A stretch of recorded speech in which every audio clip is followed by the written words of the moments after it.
तो दोस्तों स्वागत है आपका बिहार न्यूज़ में। दोस्तों मैं हूं फिर दोस्त गनी और आप देख रहे हैं केडीबी लाइव। तो दोस्तों आज हो चुका है महीने की पहली तारीख यानी कि 1 फरवरी 2023।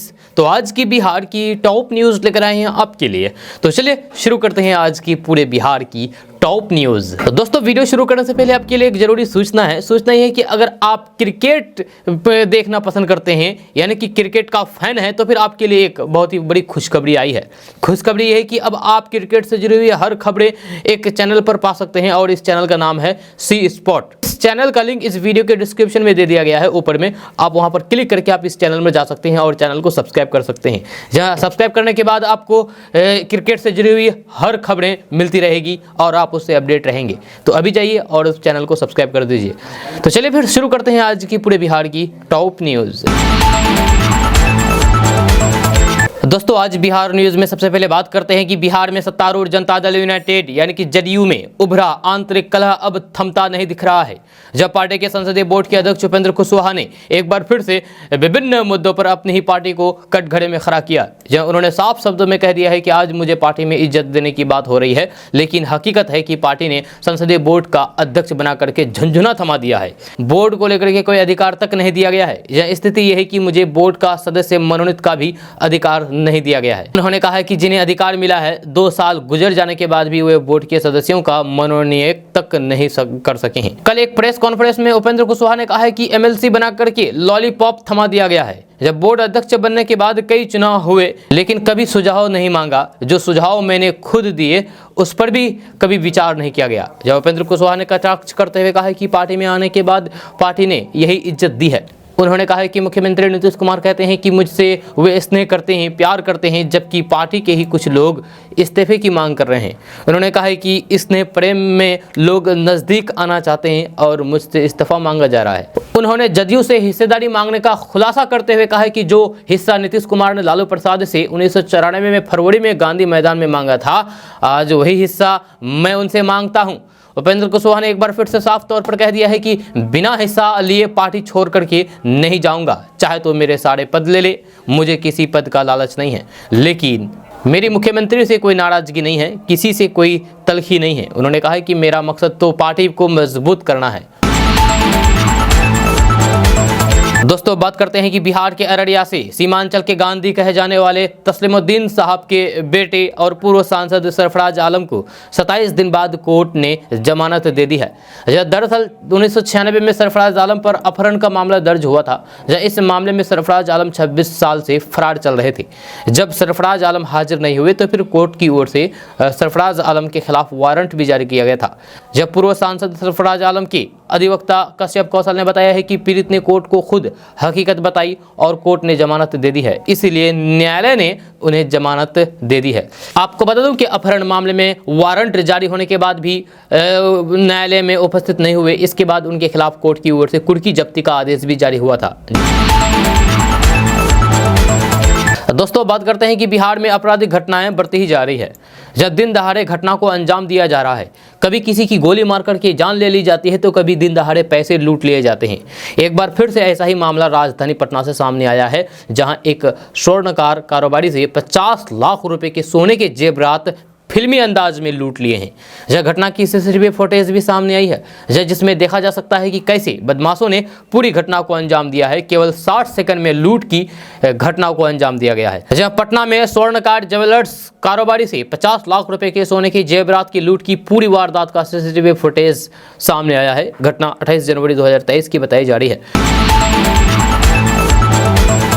दोस्तों बात करते हैं कि बिहार सरकार ईंट भट्टा मालिकों पर नकेल कसने की पूरी तैयारी में है। बताया जाता है कि सरकार को टैक्स चुकाए बिना बिहार में चल रहे ईंट भट्टों से अब सरकार सख्ती से निपटने की तैयारी की है।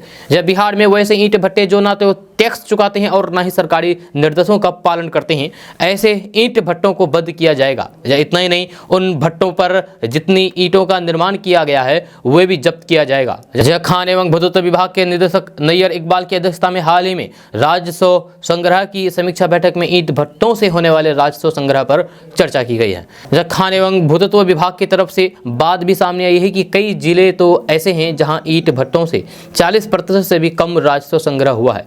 इन जिलों में जहानाबाद और जमुई प्रमुख है। इन दोनों जिलों के खनिज विकास पदाधिकारी को कारण बताओ नोटिस जारी किया गया है।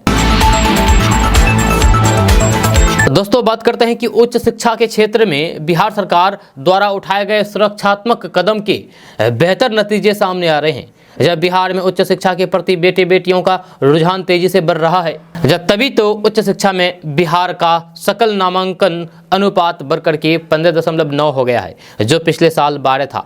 यह सकल नामांकन अनुपात में तेजी से बढ़ोतरी के चलते ही बिहार ने देश के शीर्ष 7 राज्यों में स्थान हासिल किया है। केंद्र सरकार की ओर से उच्च शिक्षा पर जारी अखिल भारतीय सर्वेक्षण 2020-21 में बिहार की इस उपलब्धि को दर्शाया है। शिक्षा मंत्रालय की ओर से प्रकाशित रिपोर्ट्स के मुताबिक उच्च शिक्षा में नामांकित छात्र छात्राओं के मामले में उत्तर प्रदेश, महाराष्ट्र, तमिलनाडु, मध्य प्रदेश, कर्नाटक, राजस्थान और बिहार शीर्ष 7 राज्य हैं। जब बिहार में उच्च शिक्षा में विद्यार्थियों के नामांकन में 36% की वृद्धि हुई है, जबकि राष्ट्रीय स्तर पर विद्यार्थियों के नामांकन में औसतन बढ़ोतरी 8% है। दोस्तों बात करते हैं कि देश में एक राष्ट्र एक मंडी के तहत कोई भी व्यापारी व्यापार कर सकते हैं, लेकिन कुछ लोग सरकार के इस फॉर्मूले को ठेंगा दिखाते हैं, जिससे न सिर्फ राजस्व का नुकसान हो रहा है बल्कि आम लोगों को भी बड़ी कीमत चुकानी पड़ रही है। जहाँ कुछ ऐसा ही मामला प्याज को लेकर भी सामने आया है। जिससे सबको पता है कि देश में सबसे ज़्यादा प्याज महाराष्ट्र के नासिक में होता है। नासिक के प्याज देश के सभी हिस्सों में भेजा जाता है, लेकिन नासिक के कुछ प्याज माफिया इस खेल में कुछ ऐसा रोल निभा रहे हैं जिससे बिहार जैसे राज्यों को प्याज उपलब्ध नहीं हो पाता है। जहाँ इसका खुलासा पूर्णिया के रेक लोडर व्यापारी सुरेंद्र भगत ने उस वक्त किया जब नासिक से प्याज की खेप रेल के माध्यम से उनके द्वारा मंगाया जाने लगा, तो फिर रेल के भाड़े से 10% ज़्यादा भाड़े के नाम पर नहीं देने पर प्याज की रेक नासिक से नहीं भेजने की भी उन्हें धमकी दी जाने लगी। साथ ही सुरेंद्र भगत पर राशि के लेन देन का केस भी दर्ज किया गया। इतना ही नहीं, उनका अपहरण भी किया गया। 10% का खेल इतना बड़ा है कि पूरे देश के व्यापारी नासिक जाकर के भाड़े से ज़्यादा राशि देकर के प्याज लाते हैं, जो अरबों में होता है। सीमांचल के 2 करोड़ लोग प्याज का रेक नहीं आने से महंगे दामों पर प्याज खरीदने को मजबूर हैं, क्योंकि रेलवे रेक से भाड़े काफ़ी कम पड़ता है। जहाँ वहीं ट्रक के माध्यम से प्रति किलो 5 रुपये ज़्यादा देना पड़ता है, जिसका सीधा असर आम उपभोक्ताओं पर पड़ता है। जहाँ साथ ही रेक पॉइंट पर कार्य कर रहे सैकड़ों कर्मी बेरोजगार हो गए हैं। जहाँ वहीं ट्रांसपोर्टरों की भी समस्या आने लगी है। दोस्तों बात करते हैं कि बिहार विद्यालय परीक्षा समिति की 1 फरवरी से यानी कि आज से शुरू हो रही इंटरमीडिएट वार्षिक परीक्षा में छात्र छात्राओं को 10 मिनट पहले तक ही प्रवेश दिया जाएगा। जब देरी होने वाले परीक्षार्थियों को केंद्र पर प्रवेश की अनुमति नहीं मिलेगी। इसको लेकर के समिति ने दिशा निर्देश जारी कर दिया है। समिति की ओर से कहा गया है कि परीक्षार्थियों को परीक्षा शुरू होने से कम 10 मिनट पहले तक परीक्षा केंद्र में प्रवेश कर लेना है। जब देर से आने वाले परीक्षार्थियों को उस पाली की परीक्षा में शामिल होने की अनुमति नहीं दी जाएगी। जब पहली पाली की परीक्षा सुबह 9:30 बजे से शुरू होगी, जिसके लिए 10 मिनट पहले यानी कि सुबह 9:20 में प्रवेश द्वार बंद हो जाएगा। वहीं दोपहर 1:45 से शुरू होने वाली दूसरी पाली की परीक्षा के लिए दोपहर 1:35 तक गेट बंद कर दिया जाएगा। जब परीक्षा केंद्र पर पहुंचने के बाद यदि परीक्षार्थी के पास एडमिट कार्ड नहीं है तो फिर भौतिक सत्यापन के बाद उसे परीक्षा केंद्र में प्रवेश की अनुमति मिलेगी। जहाँ वहीं एडमिट कार्ड सहित अन्य अभिलेखों में फोटो तीव्रतापूर्ण होने की दशा में भी भौतिक सत्यापन के बाद परीक्षा में शामिल करने का निर्देश दिया गया है। जहाँ समिति ने कहा है कि छात्र हित को ध्यान में रखते हुए ये निर्णय लिया गया है।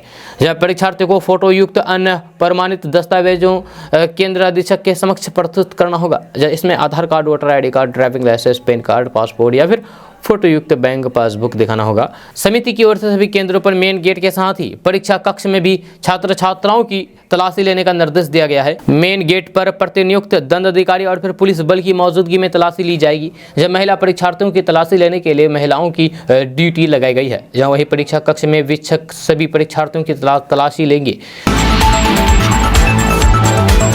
दोस्तों बात करते हैं कि बिहार में आलू की कीमत में अप्रत्याशित गिरावट ने किसानों की कमर तोड़ करके रख दी है। जहाँ किसानों को प्रति इकट्ठा 200 से 600 रुपये तक का नुकसान उठाना पड़ रहा है। दरअसल यूपी और बंगाल का आलू यहाँ के किसानों की उम्मीदों पर पानी फेर रहा है। जहाँ बाहर के कारोबारियों के न आने से यहाँ का आलू बाहर नहीं जा रहा है। जब मंडियों में यूपी और फिर बंगाल के आलू का दाम प्रति क्विंटल 560 रुपये से 570 रुपये है, जबकि लोकल आलू 600 रुपये से 700 रुपये प्रति क्विंटल है। अधिक मुनाफा के चक्कर में कारोबारी बाहर के आलू को प्राथमिकता दे रहे हैं, यानी कि बाहर के आलू को ला रहे हैं, ला करके बेच रहे हैं। जी हाँ, यहाँ के किसान मारा जा रहा है। इसका अंदाजा आप इस बात से लगा सकते हैं कि बाजार का हाल यह है कि 1 कट्ठा की खेती में 26 रुपये लगे हैं, जबकि उपज महज 24 रुपये ही मिल पा रहा है। या 3 माह के अथक परिश्रम की तो कोई कीमत ही नहीं है, जबकि पिछले साल इस सीजन में 1000 से 1200 रुपये प्रति क्विंटल आलू बिका था। जब किसानों को ये चिंता सता रही है कि जल्द दाम में इजाफा नहीं हुआ तो फिर उत्पादकों को 38 करोड़ से अधिक की चपत लगेगी। ये एक जिले की बात है। दोस्तों बात करते हैं कि आरा भोजपुर से एक बड़ी खबर निकल करके सामने आ रही है। यहाँ बीजेपी से जुड़े हुए रिटायर प्रोफेसर दंपति की निर्मम हत्या कर दी गई है। जहाँ हत्या की सूचना से इलाके में सनसनी फैल गई है, जहाँ वहीं पुलिस पूरे मामले की छानबीन में जुट गई है। मिली जानकारी के अनुसार आरा जिले के नवादा थाना क्षेत्र के वीर कुंवर सिंह कॉलोनी में रिटायर्ड प्रोफेसर महेंद्र सिंह और फिर उनकी पत्नी प्रोफेसर पुष्पा सिंह रहते थे, जहां उनकी निर्मम हत्या कर दी गई। जब पति का शव रूम में मिला है, जबकि पत्नी का शव बरामदे में पड़ा हुआ था। जब घटना की सूचना मिलने के बाद स्थानीय नवादा थाना की पुलिस मौके वारदात पर पहुंची। वहीं सूचना मिलते ही लोगों की भीड़ मौके पर जुट गई। जब पुलिस दोनों शव को बरामद करके छानबीन में जुट गई है। मिली जानकारी के अनुसार दोनों पति पत्नी रिटायर होने के बाद वीर कुंवर सिंह कॉलोनी कतीरा में स्थित अपने घर पर रहते थे। वहीं वे दोनों बीजेपी से ही जुड़े हुए थे, जहां और चुनाव भी लड़ चुके थे। उनकी पत्नी पुष्पा सिंह मनोवैज्ञानिक की प्रोफेसर थी और महिला कॉलेज से रिटायर हुई थी। यह हत्या के कारणों के बारे में अभी तक ठोस जानकारी नहीं मिल सकी है। जब मृतक की 3 बेटियां हैं, जिसमें से 2 पुणे यानी कि महाराष्ट्र और 1 लखनऊ यानी उत्तर प्रदेश में रहती है। दोस्तों बात करते हैं कि बिहार के भागलपुर में एक अद्भुत प्रेम प्रसंग का मामला सामने आया है, जहां पर 2 बच्चों की मां को पड़ोस के एक युवक के साथ प्यार हो गया और फिर दोनों एक दूसरे से मिलने लगे।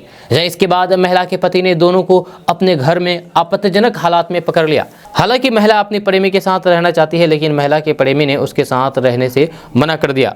जानकारी के मुताबिक मामला बिहार के भागलपुर जिला के नाथनगर मधुसूदनपुर थाना क्षेत्र के भतोडिया का है। जब प्रियंका 2 बच्चों की मां है। बताया जा रहा है कि गांव निवासी नंद किशोर मंडल का विवाह 7 साल पहले प्रियंका कुमारी से हुआ था।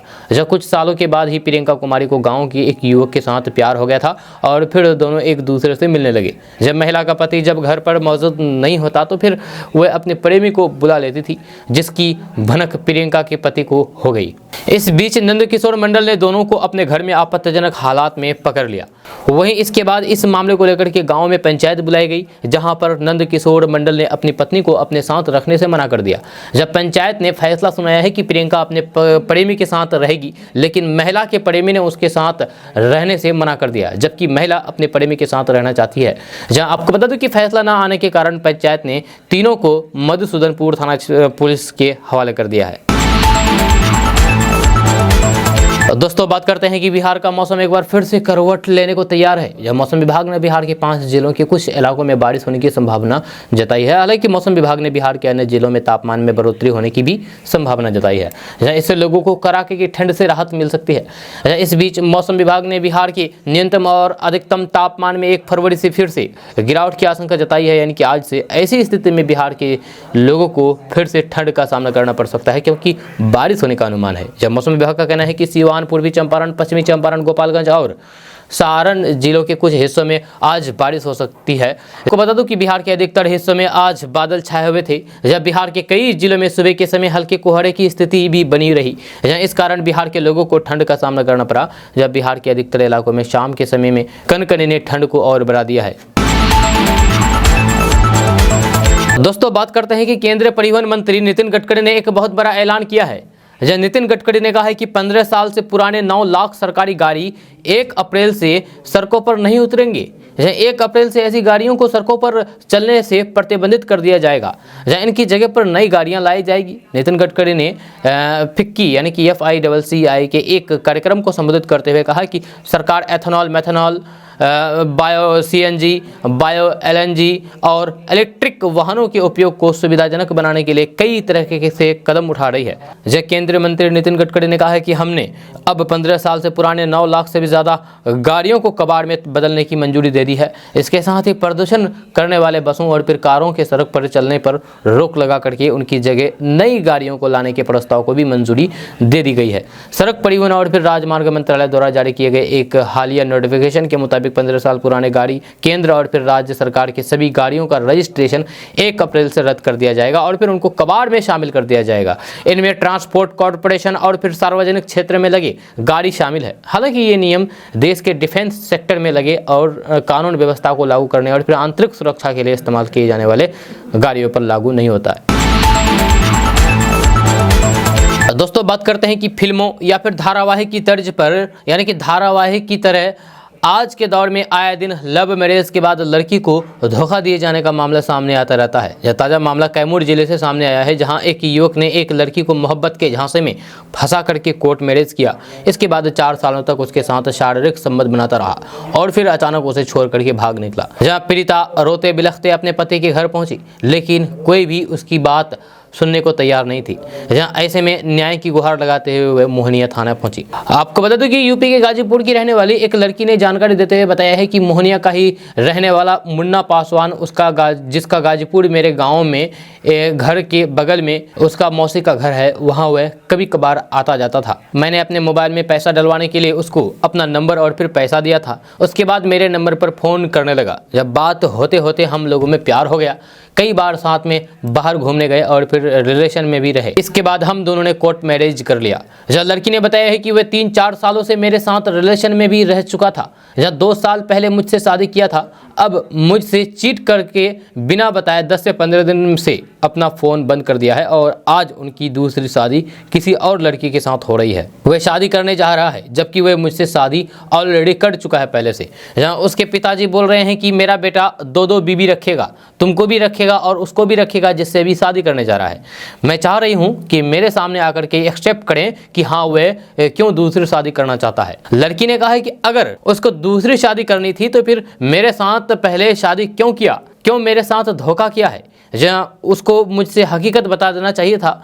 प्यार का नाटक किया, प्यार का झांसा देकर और फिर मेरा दिन रात शोषण करता रहा और मेरे गांव घर में बदनामी कराया। जहां उसकी माँ बहन आकर के मुझे मारती पीटती भी थी। इसके बाद भी आज मुझे धोखा दे रहे हैं। दोस्तों बात करते हैं कि बिहार के गोपालगंज में पिछले दिनों क्रिकेट खेलने के विवाद को लेकर के एक युवक अंकित नाम की युवक की बेरहमी से हत्या कर दी गई थी, जबकि एक अन्य किशोर गंभीर रूप से घायल हो गया था। इस घटना के विरोध में भारी बवाल हुआ था और पुलिस को हालात काबू करने के लिए गोली तक चलानी पड़ी थी। इस मामले में गोपालगंज पुलिस ने बड़ी कार्रवाई की है। जब पुलिस ने यूपी की तर्ज पर हत्याकांड के आरोपियों के घर पर बुलडोजर चलाने का फैसला किया है। टाउन थाने की पुलिस जल्द ही हत्याकांड के आरोपियों के घर पोस्टर चिपकाएगा। तय समय सीमा के भीतर अगर आरोपी पुलिस के सामने सरेंडर नहीं करते हैं तो फिर उनके घर पर बुलडोजर चलाया जाएगा। दरअसल बात यह है कि बीते 27 जनवरी को क्रिकेट खेलने के दौरान 2 गुटों के बीच आपसी बहस हुई और बहस होते होते लड़ाई मार में बहस तब्दील हो गई, जिससे एक युवक की हत्या कर दी गई, जान चली गई। देर शाम जब अंकित कुमार सब्जी खरीदने बाजार जा रहा था तो इसी दौरान बदमाशों ने गला दबा करके हत्या कर दी थी, जबकि 3 अन्य युवक को चाकू कूद करके हत्या कर दिया गया था। गंभीर रूप से घायल एक युवक का इलाज के लिए गोरखपुर रेफर कर दिया गया था। घटना से गुस्साए परिवार वाले और फिर ग्रामीणों ने आरोपियों के घर के पास सबको सड़क पर रख करके जम करके हंगामा किया था। आरोपियों की गिरफ्तारी की मांग को लेकर के परिवार वालों ने पुलिस के खिलाफ नारेबाजी की थी। इसी बीच प्रदर्शन कर रहे कुछ लोगों ने आरोपियों के घर पर पत्थरबाजी भी शुरू कर दी थी। दोस्तों बात करते हैं कि बिहार के मुख्यमंत्री नीतीश कुमार ट्विटर पर ट्रेंड कर रहे हैं। जहां उनके ट्रेंड करने का कारण आज उनके द्वारा दिया गया बयान है। जहां उन्होंने बीजेपी के साथ जाने वाली सवाल पर साफ कर दिया है कि मरना पसंद है लेकिन भारतीय जनता पार्टी के साथ जाना पसंद नहीं है। इसे लेकर के ट्विटर पर लोग तरह तरह की प्रतिक्रिया दे रहे हैं। जब बीजेपी के कई नेताओं ने मुख्यमंत्री नीतीश कुमार को वे दिन याद दिलाते रहे जब पहले भी उन्होंने ऐसा बयान दिया था, जहाँ फिर भी वे बीजेपी के साथ चले गए। जहाँ कुछ लोग कह रहे हैं कि जो अपने वादे से मुकर जाए वह नीतीश कुमार है। तरह तरह की प्रतिक्रिया भी सामने आ रही है। इससे पहले बीजेपी से जब मुख्यमंत्री नीतीश कुमार अलग हुए थे तो फिर कहा गया था कि वे मिट्टी में मिल जाएंगे लेकिन बीजेपी के साथ नहीं जाएंगे। बीजेपी नेता संजय जायसवाल ने तो पुराने बयानों को साल के साल गिनवा दिए। उन्होंने ट्वीट में लिखा है कि 2016 में नीतीश कुमार ने कहा था कि मिट्टी में मिल जाऊंगा पर बीजेपी के साथ नहीं जाऊंगा। जहाँ लिखा है कि अब 2023 में कह रहे हैं कि मर जाऊंगा लेकिन बीजेपी के साथ नहीं जाऊंगा, तो फिर 2026 में कहेंगे कि जब तक जिंदा रहूंगा बीजेपी के साथ नहीं जाऊंगा। अब साल 2023 से 2026 में एक ही गड़बड़ है कि अब कोई उपाय नहीं है, या वरना ये वाकया 2026 में नीतीश कुमार जी अवश्य बोल दे। दोस्तों बात करते हैं कि बिहार में बगावत पर उतरे जदयू के संसदीय बोर्ड के अध्यक्ष उपेंद्र कुशवाहा ने मुख्यमंत्री नीतीश कुमार को खुली चुनौती दे दी है। जो उन्होंने मीडिया के सामने कहा है कि मैं कोई गाजर मूली नहीं जो कोई भी उखाड़ करके फेंक देगा। उपेंद्र कुशवाहा ने कहा है कि मैंने समता पार्टी से लेकर के जनता दल यूनाइटेड के लिए अपना बहुत कुछ गंवाया है, अब ये पार्टी बर्बाद हो रही है तो फिर मैं खामोश नहीं बैठूंगा। उन्होंने कहा है कि नीतीश कुमार को वक्त गंवाए बगैर पार्टी की बैठक बुलानी चाहिए और उसमें ये बताना चाहिए कि राजद से उनकी क्या डील हुई थी। उन्होंने बक्सर में कहा कि समता पार्टी के कार्यकर्ता जो दिन रात मेहनत करके जदयू को आगे बढ़ाने की कवायद की है, जिस समाज के लोग जदयू को अपना पार्टी समझ रहे हैं उनका क्या होगा। दरअसल आज ही जदयू के प्रदेश अध्यक्ष उमेश कुशवाहा ने उपेंद्र कुशवाहा के खिलाफ मोर्चा खोला था। जदयू प्रदेश अध्यक्ष ने कहा था कि उपेंद्र कुशवाहा को पार्टी छोड़ करके चले जाना चाहिए। दोस्तों बात करते हैं कि बिहार के ऊर्जा मंत्री विजेंद्र प्रसाद यादव ने बिजली दर को लेकर के हो रही बयानबाजी पर कहा कि बिहार महंगी बिजली खरीद को बाध्य है, लेकिन ग्राहकों को सस्ती बिजली उपलब्ध कराने के लिए सब्सिडी उपलब्ध करा रही है। उन्होंने केंद्र सरकार से पूरे देश में वन नेशन वन टैरिफ लागू करने की मांग करते हुए कहा कि इसके लागू हो जाने से न केवल बिहार बल्कि अन्य पिछड़े राज्यों को भी सस्ती, गुणवत्तापूर्ण एवं निर्बाध बिजली मिल सकेगी। विजेंद्र यादव ने कहा है कि बिहार अपनी मांग की पूर्ति के लिए भारत सरकार के उपक्रम एनटीपीसी की विद्युत उत्पादक इकाइयों से बिजली खरीदती है। इन सभी उत्पादन इकाइयों से उत्पादित बिजली का दर केंद्रीय विद्युत विनियामक आयोग द्वारा तय किया जाता है। जब नई उत्पादक इकाइयों में अपेक्षाकृत विद्युत उत्पादन का लागत खर्च अधिक होता है, क्योंकि प्रति यूनिट फिक्स कॉस्ट की दर पुरानी इकाइयों की तुलना में लगभग 40 से 50% अधिक रहता है। साथ ही कोयला खदानों से दूर अवस्थित रहने के कारण एनटीपीसी की बिहार स्थित इकाइयों का ईंधन लागत भी अपेक्षाकृत अधिक रहता है। दोस्तों बात करते हैं कि झारखंड के विभिन्न हिस्सों से बिहार और फिर बंगाल की यात्रा करने वालों को रेलवे जल्द ही खुशखबरी देने वाला है। रेलवे जल्द ही यहां के लिए नई ट्रेनें चला सकती है। रेलवे ने टाटा से मुजफ्फरपुर और फिर हावड़ा से मुजफ्फरपुर के लिए नई ट्रेनें चलाने की तैयारी कर ली है। रेलवे ने इन ट्रेनों के लिए टाइम टेबल भी तय कर लिया है। दोनों ट्रेनें प्रतिदिन चलेगी। जब पूर्व मध्य रेलवे अपने स्तर पर सारी तैयारियां पूरी करके टाइम टेबल के साथ नई ट्रेन चलाने की अनुमति रेलवे बोर्ड से मांगी है। रेलवे बोर्ड के प्रधान कार्यकारी निदेशक कोचिंग को भेजे गए निर्देश में बताया है कि पूर्व मध्य रेलवे ने नई ट्रेन चलाने का निर्णय लिया है। यात्रियों की सुविधा और फिर जनप्रतिनिधियों की लंबी मांग को देखते हुए नई ट्रेनें चलाई जाए। जब बोर्ड की हरी झंडी मिलते ही ट्रेनें पटरी पर उतर जाएगी। दोस्तों बात करते हैं कि बिहार के भूमि सुधार एवं राजस्व मंत्री आलोक मेहता ने कहा था कि आज आरएसएस को 10% में गिना जाता है। वह पहले मंदिरों में घंटी बजाते थे और अंग्रेजों के दलाल थे। राजद नेता के इस विवादित बयान पर जम करके हंगामा हुआ था, लेकिन आलोक मेहता अपने विवादित बयान को जायज ठहराने में लगे हुए हैं। उन्होंने अपनी 10% वाले बयान पर कायम रहते हुए कहा है कि शहीद जगदेव प्रसाद ने ये बातें कही थी। आलोक मेहता ने कहा है कि शहीद जगदेव प्रसाद ने ही कहा था जो अंग्रेज के दलाल थे उन्हें अंग्रेजों ने भारत से जाने से पहले अपनी सस्ती सत्ता सौंपी थी, वे शोषक हो गए। ये वही 10% है जो रूप बदल बदल करके लोगों का शोषण करते रहते हैं। आलोक मेहता ने कहा है कि अंग्रेजों के दलालों का संचालन नागपुर से होता है। जब उनसे पूछा गया है कि वे इसे साफ करें कि ये शोषक वर्ग कौन है, तो फिर आलोक मेहता ने साफ शब्दों में कह दिया है कि जो शोषक वर्ग है वह नागपुर से संचालित होता है। नागपुर के संचालक से ही शोषक वर्ग काम कर रहा है। दोस्तों बात करते हैं कि मिशन 2024 से पहले जनता का मूड पूरी तरीके से जाना जा रहा है। जहाँ एक तरफ प्रधानमंत्री नरेंद्र मोदी के कामों को लेकर के सर्वे कराया गया था, तो फिर वहीं दूसरी तरफ पीएम मोदी के सबसे बड़े सियासी दुश्मन यानी कि विपक्ष के सबसे बेहतर नेता को लेकर भी जनता का मन टटोला गया। लोकसभा चुनाव में 1 साल से भी कम का समय बचा हुआ है। हर राजनीतिक दल जीत को लेकर के पूरी कोशिश में है, जब विपक्ष भी एकजुट होकर के बीजेपी को मात देने के मोड में है। अब सवाल उठ रहा है कि आखिर विपक्ष के इतने नेताओं में नरेंद्र मोदी का असली सियासी दुश्मन कौन होगा, या कौन पीएम मोदी को 2024 में होने वाले आम चुनाव में मात देगा। जब मूड ऑफ द नेशन के आंकड़ों से अंदाजा लगाया जा सकता है कि विपक्ष की तरफ से इस बार सबसे ताकतवर चेहरा कौन होगा, जो एनडीए को कड़ी टक्कर और फिर नरेंद्र मोदी के लिए मुसीबत खड़ी कर सकता है। जी हां, इंडिया टुडे और फिर सी वोटर के सर्वे से पता चलता है कि इस रेस में आम आदमी पार्टी के मुखिया अरविंद केजरीवाल सबसे आगे हैं। 24% लोगों ने माना है कि वे विपक्ष के सबसे बेहतर नेता है। इसके बाद 20% के साथ ममता बनर्जी दूसरे नंबर पर, राहुल गांधी को महज 13% वोट मिले हैं, तो फिर नवीन पटनायक 5% रहे हैं। यानी कि अरविंद केजरीवाल ही वह नाम है जो नरेंद्र मोदी के सामने चिंता बन करके खड़े हो सकते हैं। दोस्तों बात करते हैं कि देश के 5 राज्य बिहार, उत्तराखंड, हरियाणा, ओडिशा और महाराष्ट्र में देश के कुल मशरूम उत्पादक का 75% उपजता है। इनमें 10% मशरूम का उत्पादन बिहार में होता है। इसी कारण से देश में मशरूम उत्पादक के मामले में बिहार प्रथम स्थान पर है। ऐसे में बिहार सरकार मशरूम उत्पादक को बढ़ावा देने और फिर किसानों के लिए रोजगार के अवसर बढ़ाने के लिए कई तरह की योजनाएं लेकर के आ रही है। जहाँ बिहार सरकार की ऐसे ही एक योजना है मशरूम हट। इसके तहत मशरूम उत्पादन के लिए किसानों को झोपड़ी दी जा रही है, जिसका लाभ उठा करके किसान अपना उत्पादन और फिर इकाई बढ़ा सकते हैं। जहाँ बिहार के नालंदा जिला के रहने वाले किसान निशा कुमारी सरकारी योजनाओं का लाभ उठा करके अच्छी कमाई कर रहे हैं। यह 4-5 वर्षों से मशरूम की खेती कर रहे निशा को उद्यान विभाग से जुड़ने के बाद कई सरकारी योजनाओं का लाभ मिला है। निशा फिलहाल मशरूम हट योजना की मदद से एक साथ 2000 बैग में मशरूम की खेती करने के साथ साथ वे बाई प्रोडक्ट भी बनाते हैं। उद्यान विभाग इसके लिए उन्हें हर साल किट भी उपलब्ध कराती है। आपको बता दो कि बिहार के किसान मशरूम की खेती करके अच्छी खासी कमाई कर रहे हैं। इसके लिए किसान मशरूम हट जैसी कई सरकारी योजनाओं की मदद ले रहे हैं। किसानों को मशरूम की खेती की तरफ आकर्षित करने और फिर इसे बढ़ावा देने के लिए केंद्र और फिर बिहार सरकार सब्सिडी भी दे रही है। ऐसे में अगर आप भी मशरूम की खेती करना चाहते हैं तो आप इस योजना का लाभ ले सकते हैं। जी हां, बिहार के किसान मशरूम की खेती के लिए मशरूम हट स्कीम के तहत आवेदन कर सकते हैं। बिहार सरकार इस योजना के लिए समय समय पर आवेदन आमंत्रित करती है। किसान चाहे तो बिहार कृषि विभाग की ऑफिशियल वेबसाइट www.dbtagriculture.bihar.gov.in पर जाकर भी आप आवेदन कर सकते हैं। दोस्तों बात करते हैं कि किसानों के खाते में जल्द ही प्रधानमंत्री किसान सम्मान निधि योजना की 13वीं किस्त आने वाले हैं। यह सरकार पीएम किसान योजना के तहत किसानों को सालाना 6000 रुपये की आर्थिक मदद देती है।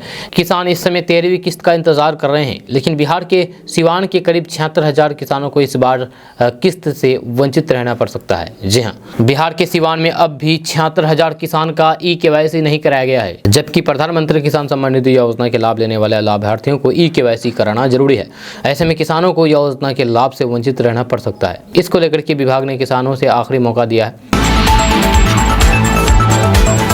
दोस्तों बात करते हैं कि बिहार के भोजपुर जिले में सोमवार को जनता दल यूनाइटेड के संसदीय बोर्ड के अध्यक्ष उपेंद्र कुशवाहा पहुंचे। जी हां, भोजपुर जिले के जगदीशपुर के पास उनका जम करके विरोध किया गया। इस दौरान विरोध करने वाले प्रदर्शनकारी समर्थकों के बीच बवाल मच गया, जिसके बाद समर्थकों ने विरोध करने वालों को लाठी डंडों से जम करके पिटाई कर दी, जिससे विरोध करने वाले 2 लोगों का सिर फट गया।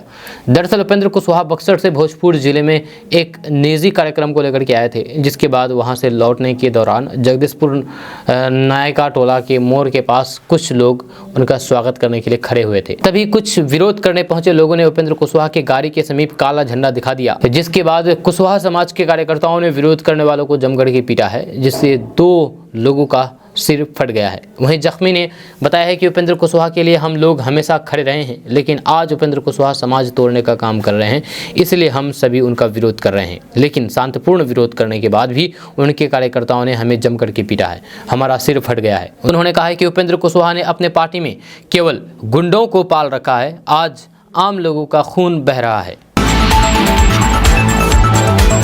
दोस्तों बात करते हैं कि चिराग पासवान ने गया जिले के मोहार प्रखंड के जगतपुर गांव में एक जनसभा को संबोधित करते हुए बिहार की नीतीश सरकार पर जम करके हमला बोला है। उन्होंने कहा कि बिहार के मुख्यमंत्री नीतीश कुमार को बिहारियों को की कोई परवाह नहीं है। दूसरे प्रदेशों में बिहारियों को जलील किया जाता है। जहां लोक जनशक्ति पार्टी के राष्ट्रीय अध्यक्ष और बिहार जमुई के सांसद चिराग पासवान ने बिहार के मुख्यमंत्री नीतीश कुमार पर तीखा हमला करते हुए कहा है कि मुख्यमंत्री नीतीश कुमार को बिहारियों की कोई परवाह है ही नहीं। दोस्तों बात करते हैं कि बिहार के समस्तीपुर में एक प्राइवेट अस्पताल में इलाज करवाने आए मरीजों की परिवार वालों ने जम करके हंगामा कर दिया और हॉस्पिटल में तोड़फोड़ भी की। इस दौरान अस्पताल के ओटी को बुरी तरीके से क्षतिग्रस्त कर दिया। यह घटना जिले के मुफस्सिल थाना क्षेत्र के अंतर्गत मोहनपुर में स्थित एक निजी अस्पताल का बताया जा रहा है। मिली जानकारी के अनुसार समस्तीपुर में मोहनपुर के पास एक युवक सड़क हादसे में घायल हो गया, जिसके बाद उसे इलाज के लिए पास के ही एक प्राइवेट हॉस्पिटल में भर्ती कराया गया, जहां अस्पताल कर्मी और मरीज के परिवार वालों के बीच पैसों को लेकर के हल्की सी बहस शुरू हुई, जिसके बाद घायल युवक के परिवार वाले गुस्सा हो गए और फिर उनके द्वारा कांच का खिड़की, फर्नीचर समेत अन्य सामानों की तोड़फोड़ की गई, जिससे वहां भर्ती और अन्य मरीजों में भय का माहौल बन गया। इस घटना में अस्पताल को लाखों का नुकसान बताया जा रहा है। दोस्तों बात करते हैं कि बिहार बोर्ड इंटरमीडिएट परीक्षा 2023 आज से शुरू हो रही है। आज 1 फरवरी से लेकर के 11 फरवरी तक 2 पालियों में परीक्षा होगी। इस परीक्षा में इस साल कुल 6,36,432 छात्राएं एवं 6,81,795 छात्र सहित कुल 13,18,227 विद्यार्थी शामिल हो रहे हैं। जहाँ वही इस बार परीक्षा में कुछ बड़े बदलाव किए गए हैं, जिससे विद्यार्थियों को काफ़ी सुविधा होगी। जहाँ बिहार विद्यालय परीक्षा समिति पुलिस प्रशासन की तरफ से सुरक्षा के पुख्ता इंतजाम कर लिए हैं। आपको बता दें कि पटना जिले में कुल 80 परीक्षा केंद्र बनाए गए हैं।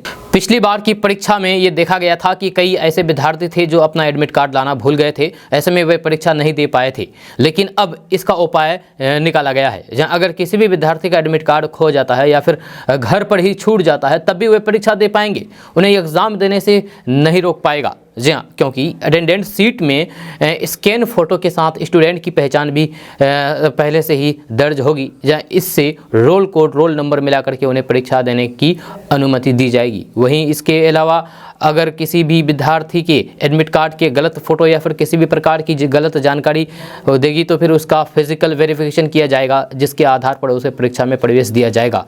जहाँ वहीं इस बार सभी विद्यार्थियों को अपने साथ एक पहचान पत्र केंद्र पर लाना अनिवार्य है।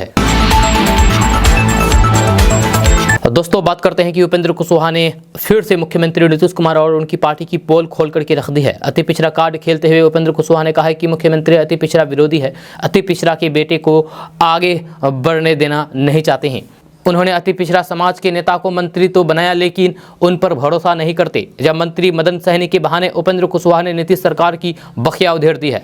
उपेंद्र कुशवाहा ने सीएम नीतीश कुमार पर प्रहार करते हुए कहा है कि बिहार में मंत्रियों की क्या हैसियत है, मंत्रियों का अधिकार क्या है, आप लोग जान ही रहे हैं। मंत्री जी की कितनी चलती है, जहाँ अधिकारी लोग ही विभाग चलाते हैं, मंत्रियों का कोई वैल्यू नहीं है।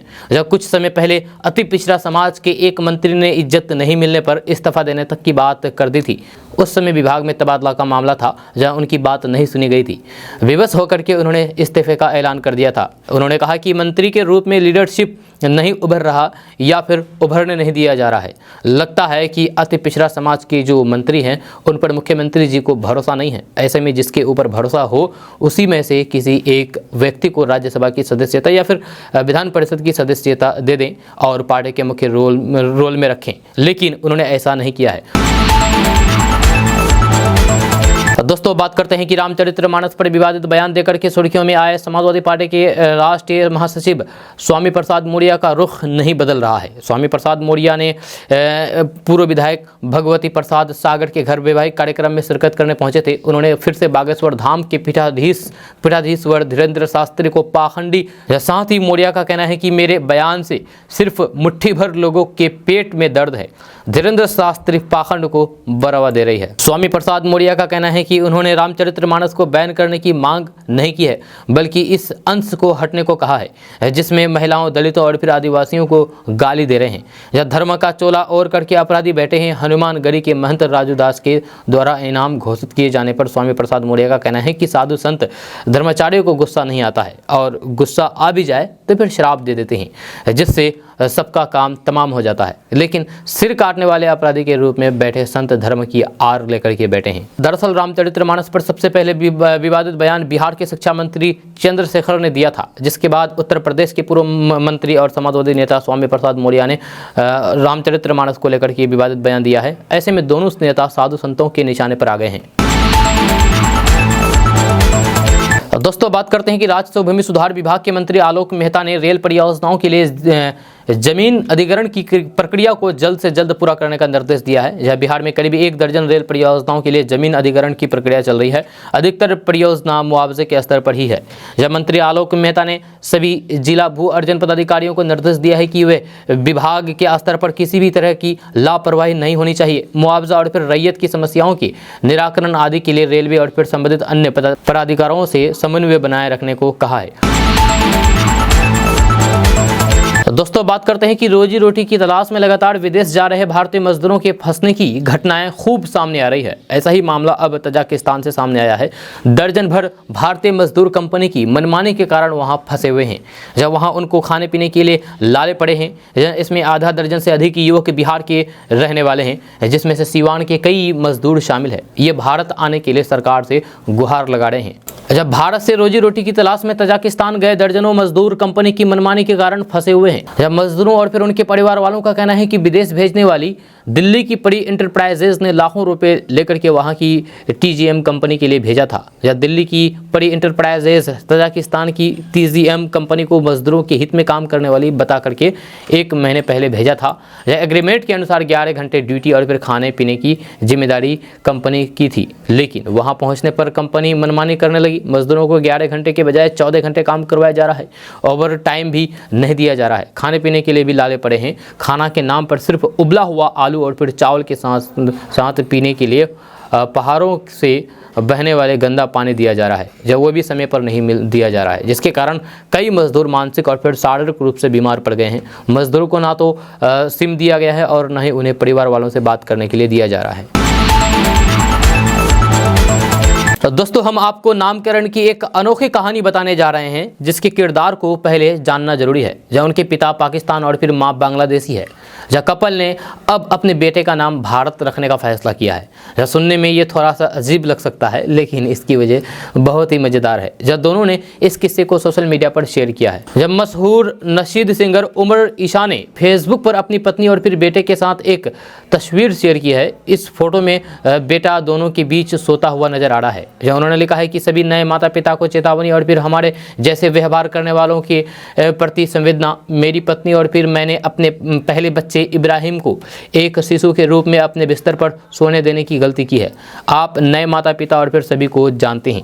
जहाँ उन्होंने आगे कहा है कि तो फिर अब ये बच्चा इस व्यवस्था का आदी हो चुका है। अब जब हम सोते हैं तो फिर अपना कमरा होते हुए भी हमारे बीच सोता हुआ नजर आता है। अब जबकि मैं पाकिस्तान मुल्क का हूँ और मेरी पत्नी बांग्लादेशी मुल्क की है, तो हमने इब्राहिम को एक नया नाम दिया है। अब हम इसे भारत कहते हैं, क्योंकि ये पाकिस्तानी और फिर बांग्लादेश माता पिता के बीच है। दोस्तों आज का न्यूज़ बस यहाँ तक। कैसा लगा नीचे कमेंट बॉक्स में कमेंट करके ज़रूर बताइएगा। अगर आप इसके बारे में कुछ कहना चाहते हैं तो फिर कमेंट करके ज़रूर कह सकते हैं। साथ ही अगर आप हमारे चैनल पर नए आए तो फिर चैनल को सब्सक्राइब करिए, बेल आइकन को प्रेस कर दीजिए। अगर आप इस वीडियो को हमारे फेसबुक पेज पर देख रहे हैं तो पेज को फॉलो कर दीजिए। तो चले मिलते हैं फिर नेक्स्ट वीडियो के साथ। तब तक के लिए जय हिंद, जय बिहार।